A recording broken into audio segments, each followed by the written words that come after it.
شايفين المنظر اللي قدامي ده؟ مفيش بيت فيكي يا مصر بيستغنى عن الاكياس. انا هقول لكم في نصايح القروبه الجزء الثالث ازاي نستفيد من الاكياس وما تعملش المنظر ده ولا المنظر ده.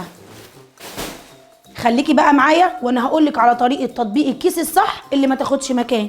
طبعا واحده فيكم هتقول لي احنا مش فاضيين عشان نعمل كده كل شويه. هقول لك بقى الست الشاطره بعد ما تشتري حاجتها وهي بتفضي الاكياس تطبقه وهي واقفه على طول في ساعتها. فردناه كويس اهو وهنفضي الهواء منه وهنتنيه 2 وبعد كده هنتنيه تانية كمان وهنتنيه تانية كمان وتبتي عليه اكتر وطلعي منه الهواء وهتلفيه زي السمبوسه. طبعا كلنا بنعرف نلف السمبوسه.